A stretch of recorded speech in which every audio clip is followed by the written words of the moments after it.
Le catéchisme catholique en images. Le symbole des apôtres, 3e article. Est né de la Vierge Marie.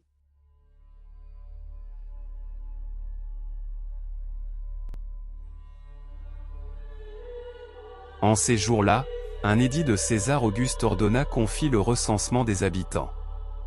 Ce premier dénombrement fut fait pendant que Quirinius gouvernait la Syrie.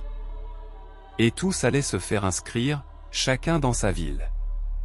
Joseph aussi partit de Nazareth, ville de Galilée, et monta en Judée, dans la ville de David appelée Bethléem, parce qu'il était de la maison et de la famille de David, pour se faire inscrire avec Marie son épouse, alors enceinte. Or, il arriva qu'étant là, le temps où elle devait enfanter s'accomplit. Et elle enfanta son fils, premier-né, l'enveloppa de l'ange et le coucha dans une crèche, parce qu'il n'y avait pas de place pour eux dans l'hôtellerie.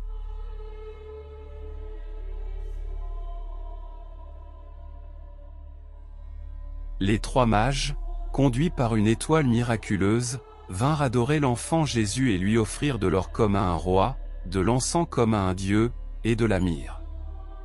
Notre Seigneur fut présenté au temple 40 jours après sa naissance, le 2e jour de février. La Sainte Vierge accomplit en ce jour la cérémonie de la purification prescrite par Moïse. Après la présentation de Jésus au temple, ses parents le transportèrent en Égypte pour le dérober à la persécution d'Hérode, qui voulait le faire mourir.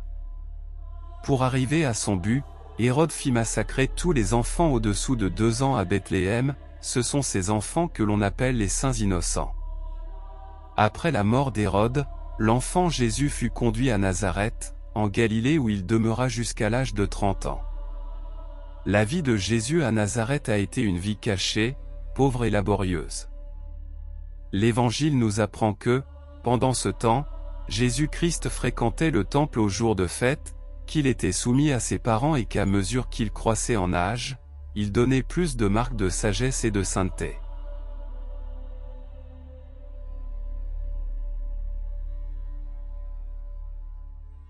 À l'âge de 30 ans, Jésus reçut le baptême de Saint Jean-Baptiste dans les eaux du Jourdain. Ensuite il se retira dans le désert, où il jeûna pendant 40 jours, et il permit aux démons de le tenter, pour nous apprendre comment nous devons résister aux tentations. Après être sorti du désert, Jésus-Christ choisit ses 12 apôtres et commença à prêcher l'Évangile dans la Judée.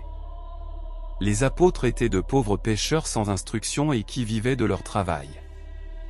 Les noms des 12 apôtres sont Simon appelé Pierre, puis André son frère, Jacques fils de Zébédée, et son frère Jean, Philippe et Barthélemy, Thomas, Matthieu le publicain, Jacques fils d'Alphée, Thaddée, Simon le Cananéen, et Judas l'Iscariote, qui le trahit.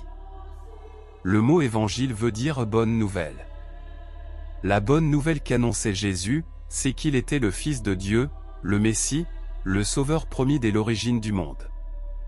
Jésus-Christ appuyait sa doctrine en opérant de nombreux miracles. Il fit son premier miracle lorsqu'il changea l'eau en vin aux noces de Cana. Pour témoigner de son affection aux petits enfants, il leur imposait les mains, les embrassait et les bénissait. « Laissez venir à moi les petits enfants, disait-il, car le royaume des cieux est pour ceux qui leur ressemblent. » En parlant aux malheureux, Jésus-Christ disait, « Venez à moi vous tous qui souffrez et je vous soulagerai. » Il recevait les pécheurs avec bonté, mangeait avec eux, et lorsqu'on l'en blâmait, il répondait, « Je ne suis pas venu appeler les justes, mais les pécheurs. »